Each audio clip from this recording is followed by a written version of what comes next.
Current developments, presidential directives, accurate and reliable updates straight from the palace. This is Daphne Oseña Paez, your Malacañang insider. To deliver universal health care and assure every Filipino the right to good quality medical care is a topmost priority of President Ferdinand R. Marcos Jr.'s administration. That is why the Department of Health is implementing innovative strategies for governance to meet the needs of our country. Dahil sa bagong Pilipinas, bawat buhay ay mahalaga. We have with us today Department of Health Secretary Ted Herbosa. Hello, Secretary Ted. Thank you for joining us. Thank you for inviting me and explaining the programs of the President in health. Yes, I had to have you here because I saw in your Facebook update something about leptospirosis because of the recent floods brought by Carina and Habagat. Yes, Carina and Habagat brought a state of calamity to the National Capital Region and several other regions. And a lot of floodwaters, heavy rains. And now, a couple of weeks later, we are having a surge of leptospirosis cases in our hospitals. And the number one hospital that actually sounded the alarm was the National Kidney and Transplant Institute. They posted a photo of their surge ward, which is the gym of the hospital, wherein they had 48. Actually, about 30-something was in the ward, but they had others in the hospital, which was already full. And these were mostly people that waded in the floods during Carina and Habagat, and they're now suffering from the severe effects of the disease called leptospirosis. Okay. What were the symptoms and what were they being treated for in the kidney hospital? Okay, so what happens in leptospirosis is when you wade in floodwaters and your skin has wounds or lesions, bacteria, the leptospira bacteria, jaundice, you're yellow in the eyes, and then they bring you to the hospital by this time because people think it's just the ordinary influenza after a rain. But when they get executive director of NKTI for additional health personnel. Okay. So this is what happened, and then from there we activated our Health Emergency Management Bureau, and then we started to monitor the other hospitals. And true enough, the other hospitals were also having a few cases of leptospirosis. So we got the bigger picture, then we started to do the allocation or patient navigation. So we posted a number. My spokesperson posted a number where people can call so that they wouldn't all go or funnel to the NKTI. Because the other hospital, the other big hospitals can also handle the dialysis. So now we're allocating it. The other one that has a lot of dialysis unit is, for your information, is the Jose N. Rodriguez Hospital in Tala. We use that as our COVID facility. That's why we have plenty of dialysis machine. Remember, part of the problem was hemoperfusion and all this need during COVID. So we upbuilt the capacity of that. So some of the overflow, we're bringing it there. I also, of course, asked my own hospital, Philippine General Hospital. They were also experiencing a surge. We call it a surge of cases. And so these things are the ones, the difficult thing about leptospirosis outbreak is they need critical care. So that's a high level of personnel to take care of you. Dialysis or dialysis to take care of the renal effects. And then, of course, antibiotics. So it's labor intensive. You need nurses, critical care, and everything. Within days, you're gonna need dialysis? Correct. Days of exposure. So, kunyari, may flood, tapos nag-wading, nag-swimming ang mga tao. Ang incubation period ng leptospirosis can be anywhere from 5 days to 30 days. So even a month after the flooding, you can still have the lepto. And it's not only swimming in the floodwaters. Okay. We've had cases of people na naglinis lang ng bahay nila. After the floods, the water subsides, so mud is left. The mud itself in their feet or in their wounds also is infected with the rodents, urine from the rats. So ano ang suggestion nyo? Paano ma-avoid ang leptospirosis? Well, number one, wag mag-swimming or mag-wade sa floodwaters. Number one yan. And if in other countries, I hear that their public health departments warn people when there's a flood that sewage water. Sewage yan. Galing sa madumihan, galing sa kanal. So we shouldn't swim. Now, number two, if you are forced to wade in floodwaters, na stranded ka, soap actually kills the Soap, ordinary Pag soap. by accident na exposed ka sa flood waters, pwede kang mag-soap and water. Soap and water, and if you have no wound, soap and water should be fine, and then drying up immediately after exposure. Right. But if you have wounds, it will be a decision of the doctor to give you antibiotics. So we give doxycycline or penicillin to actually give as a prophylactic for exposure, especially if you're high risk. So mayroong treatment, may prophylaxis. Meron ding paraan na we wear boots and rubber. So for the rescue people, remember the rescue people Right. during the floods, Habagat and Karina, we gave them actually, because they're going to work in the flood water, so we gave them prophylaxis anyway. Oh. So the workers, we already give them, but the ordinary people that get trapped in the floods, they're the ones that have to be divided into three kinds: low risk, medium risk, and high risk. And they're the ones we give antibiotics to. Secretary Ted, nakakamatay ba ang leptospirosis? Yes, I think we've had reported of at least 4 deaths already in the past few days alone. My. In NKTI alone, I don't know the other hospitals, because the other hospitals are also reporting. That's because you go into what we call septicemia, sepsis, and then into critical condition, and then they eventually go into shock and death. If the treatments are not done immediately, that's why their whole blood is poisoned from the toxin of the bacteria, and that's where the dialysis actually Wow. works to cleanse out all these toxins out. And if that's not done, they eventually die. So very important, if you do get the symptoms, eventually you get to a place that can treat you, because some of those that die eventually has gotten to the hospital late in the late. stage. Like any illness, pag huli ka na nadala sa hospital, even if it's the best hospital, even if we have the dialysis, but if you got you at the point na it's hard to reverse the condition, they eventually die also. So today, very important, we sent out warnings to the public. Ano ang symptoms ng leptospirosis? At kung kayo ay naglumusong sa baha and you start to develop these symptoms, magpakonsulta ka agad sa doctor.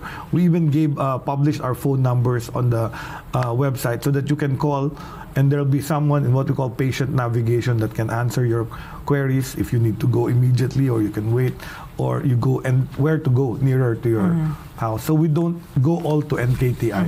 Ang mga bata ba susceptible dyan? Yes, children are also susceptible to getting leptospirosis. Okay. So it's the rainy season now. There are other usual common illnesses associated with rain. Yeah, we Wanna talk monitor about wild.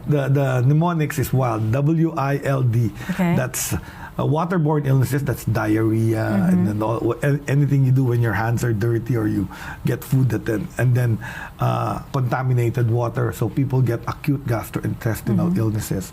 The second is influenza-like illnesses. Ito yung trangkaso, the ordinary trangkaso, because that's a respiratory virus. During the rainy season, people are in enclosed areas. Hindi sarado yung bintana, like COVID, you know, the poor ventilation. You're in a room of people, and then one is coughing. Hawa-hawa na yan. So we watch influenza. It's our influenza season. In the northern hemisphere, the influenza season is winter. In the Philippines, it's in the rainy season that we push that. That's why we get people to get the vaccination before the rainy season, especially our elderly. Kasi the elderly are the ones at risk for influenza because they can get pneumonia. The third is leptospirosis, the L, waterborne. I is influenza-like. L is leptospirosis. And the last one is our annual season, D for dengue. Yeah, dreadful dengue. Dengue actually is self-limiting, or you means you recover from it, but it's gotten kind of a bad light because so many people get infected with dengue. We've done very well with dengue. We treat it very well. The mortality or people that die from dengue are not as many, but you can still get serious dengue. Do we have an outbreak or? No, not yet. No? But we're having the numbers. Actually, we have about 100,000 a year, over 100,000 a year, and we're about getting to that number, but that will increase as the Burr months come. And we know there are times our hospitals get filled up with dengue cases. The key also is the nice thing now is we're able to diagnose dengue quicker. We have the NS1. It's a rapid test, just like the COVID test. So we're able to tell if their child has dengue or not. Is it by blood or nose? By blood. By blood. Okay. Going back to the illnesses associated with calamities and disaster, other than warning people and the awareness programs, are there other programs that we could do to prevent this from happening? Maybe coordinate with the LGUs or schools or... Well, number one, the schools. Definitely, I'll be going to Secretary Angara and start to talk to him about a convergence of health education or health literacy. It's very important to educate kids not to swim in floodwaters. I think that should be in the curriculum of our elementary. Or maybe our public officials should build public swimming pools, where water is chlorinated, so they don't wait for the flood season before they go swimming. So that's something we can actually inculcate in the minds of our kids. I keep saying swimming in floodwaters is like swimming in the Pozo Negro, in the sewer, because it's dirty water. All floodwaters are dirty, and you get many diseases, not only lepto, skin diseases and other diseases from your eyes, when you swallow the water there. That's very dirty.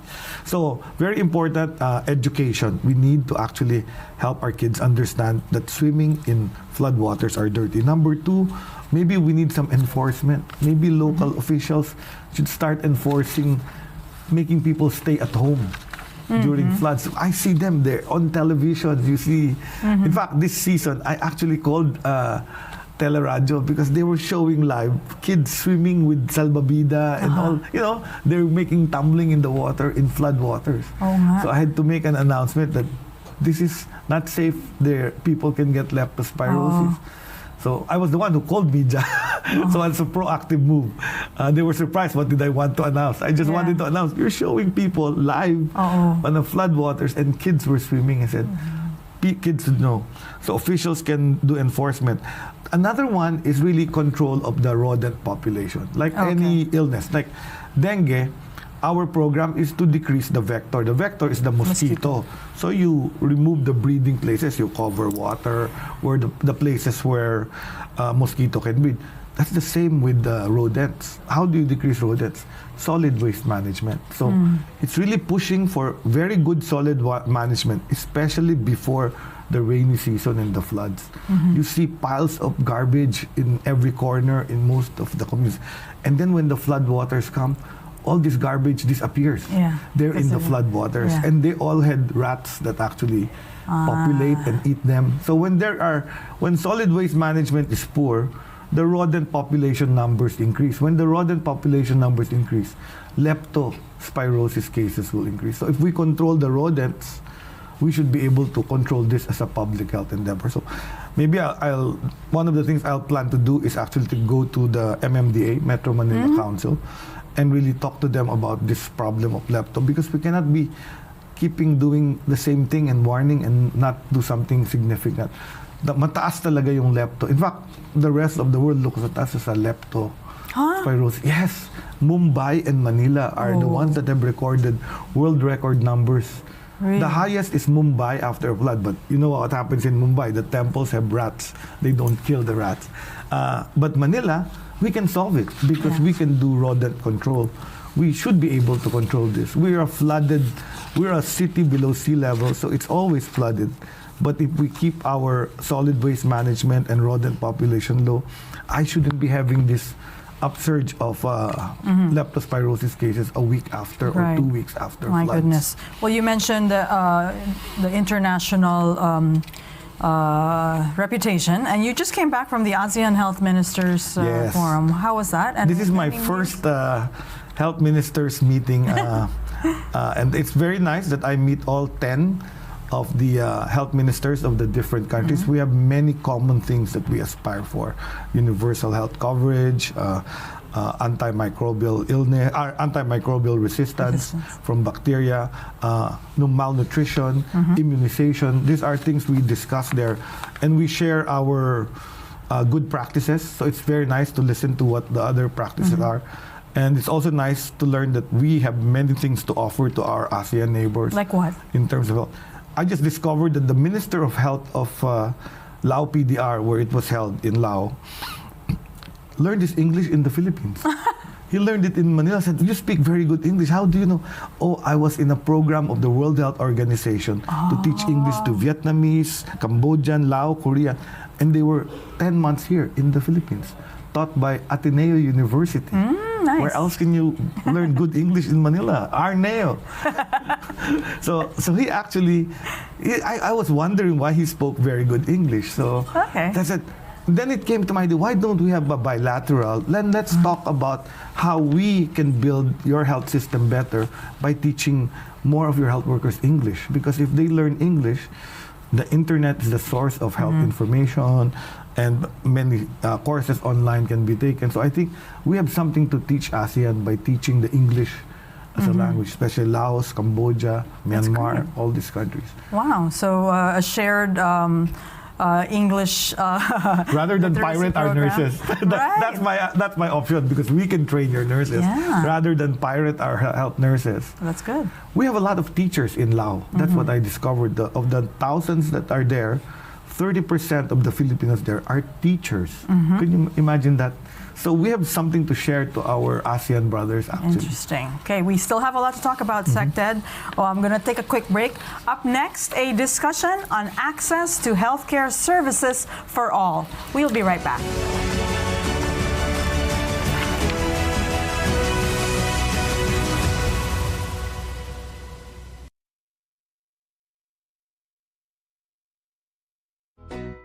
Ang wikang Filipino ay tulay ng pagkakaunawaan at pagkakaisa. Patuloy sana natin itong pagyamanin, gamitin, at mahalin.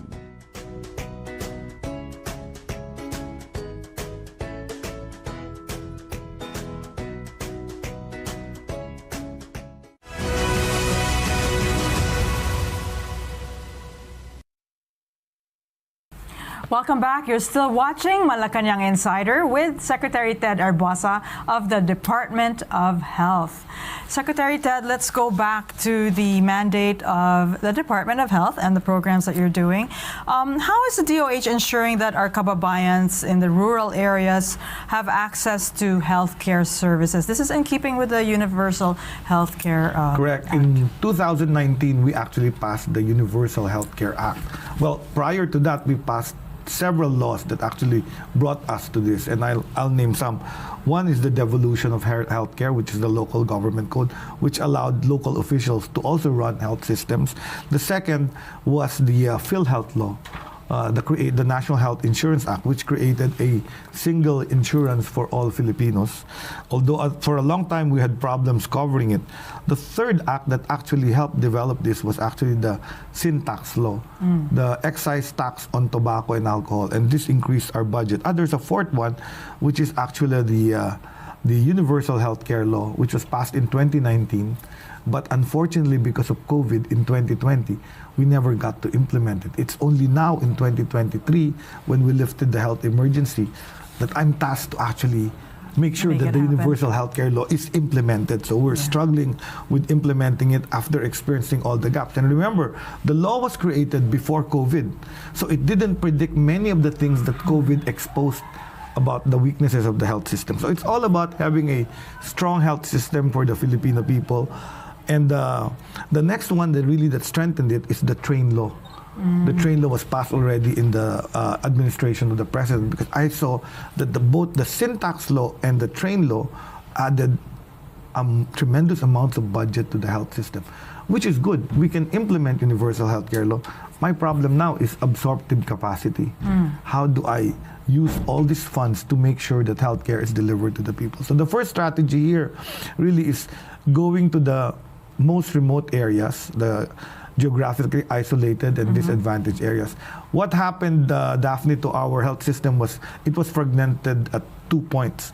First, at the governor, when we had the devolution, the governors would run the hospitals, and the municipal mayors would run primary care or the health centers. And the DOH stopped at the region. And then we invested in the regional hospitals, we made the regional hospitals. But now, when we talk about universal health care, we talk about primary care. When a Filipino gets sick, they must go somewhere. they cannot go 100 kilometers away to the regional hospital. So my idea here was to build urgent care facilities in communities themselves. So this was announced by the president. Luckily, this was happily accepted by the communities. We built what were called urgent care, bagong urgent care and ambulatory service centers, which is an extension of the hospitals in the community. So they coordinated with the barangay health workers that brought women that needed cancer screening, with women with people with diabetes, hypertension. So we brought the family and community medicine department into the community instead of waiting in the hospital for the people to come. And it was a big success. It was a blockbuster because what I realized was our poor still spend money to go 100 kilometers away to the hospital. But if it's in their community, it's either walking distance or a tricycle ride or a jeepney ride away. So it became accessible, and it's the same brand as the DOH hospitals. So immediately after we launched the first one in March 6, we now have 28 all over the country, and that was my initial goal. I only wanted to build 28 bukas centers for the 28 million poorest. Of course, it's not enough, but I wanted to start. But because it was such a success, it even got to the SONA of the president, and he mentioned it. I was so happy that he mentioned it. Now I came from Congress, and they want to fund our bukas centers for every well, as long as they're needed. So we're starting out in areas that are third class, fourth class, fifth class municipalities, those that are really poor. So making sure that healthcare is also there through our big hospitals.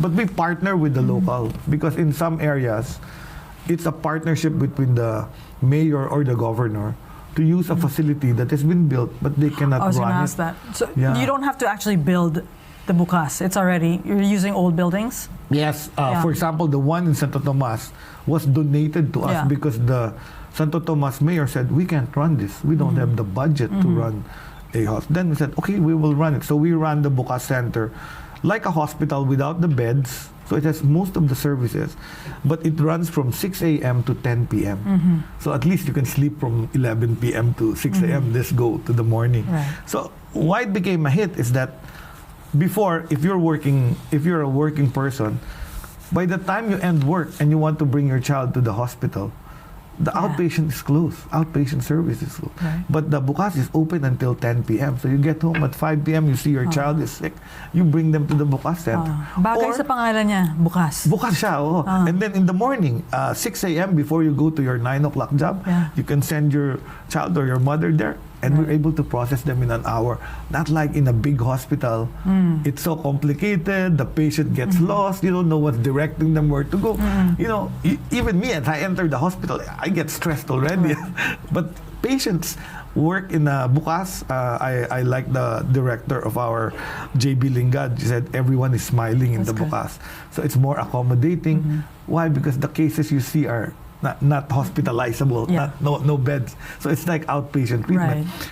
So they're able to process one person in an hour, in less than 2 hours. And it decongests the bigger hospitals. It really decongested the bigger hospital. The long queues in our emergency department and outpatient department really decreased. So each of the hospital directors were building one after the other.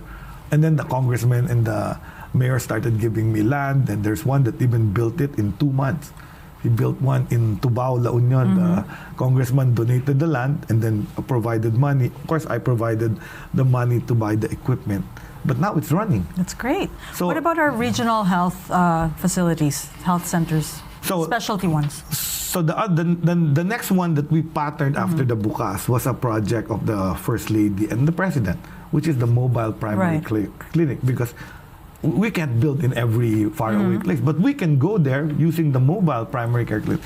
And the mobile clinic has all the things that we have in the bukas. It has hematology, chemistry, x-ray, ultrasound, and its own generator set. And we put it in a smaller coaster, so it's not a big, huge bus, so it can enter the smaller roads. And it was really designed and thought of to bring to the most remote areas. And I saw this going with the First Lady and all this and her projects, the Lab for All. That so many people lining up to have laboratory tests. So that's the idea. I said the way to institutionalize this is build this laboratory and bring them to the community. So who operates it? Who funds the operation? So we gave the buses to the governor. So we bought 83 and we gave them to all the governors. It's been distributed to Luzon and Visayas, the videos, but we're distributing next to Mindanao. So by that time, we would have completed all 83. The governors received the facility, but our hospital will partner with them. We ask them to have a schedule to go around the province so that it can go to the most remote areas. So that's the order of the president, make the people feel healthcare. So we bring the mobile clinics. And then after that, I said, well, I'm not yet satisfied with just the mobile clinic. I want the DOH to go by Purok. So we have this last project, we call it Purok Kalusugan.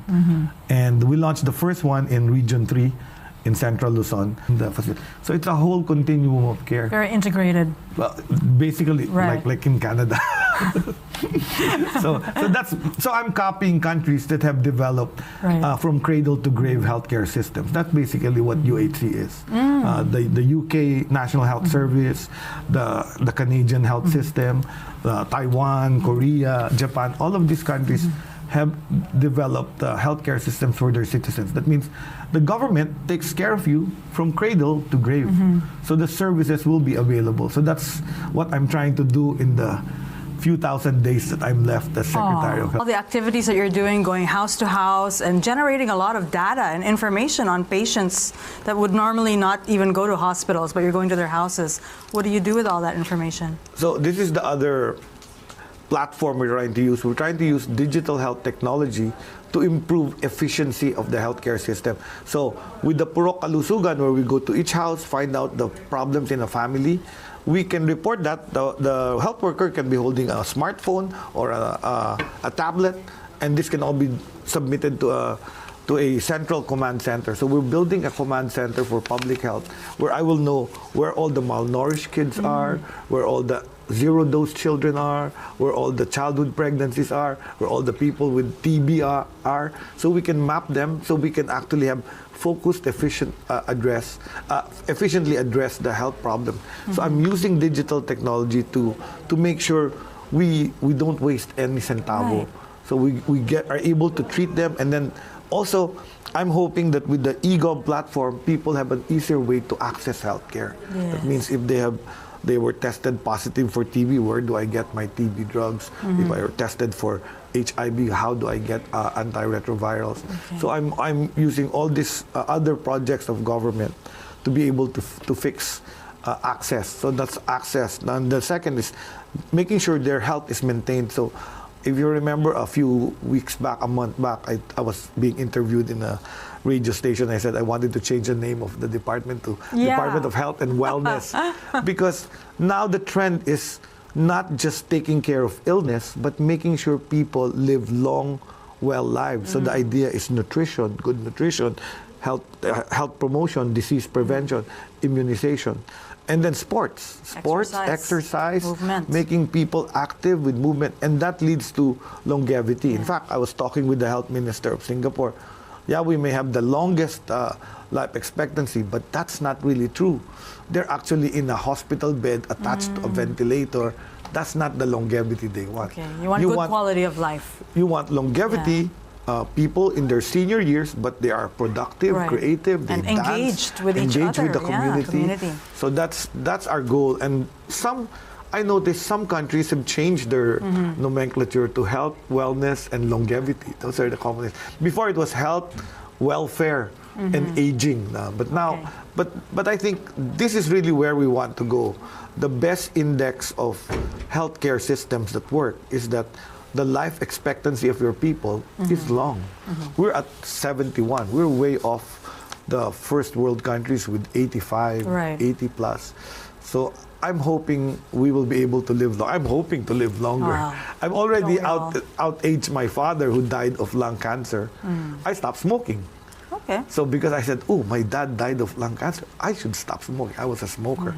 So I've reached 66. He died at 60 from lung cancer. So there is a way to actually increase longevity.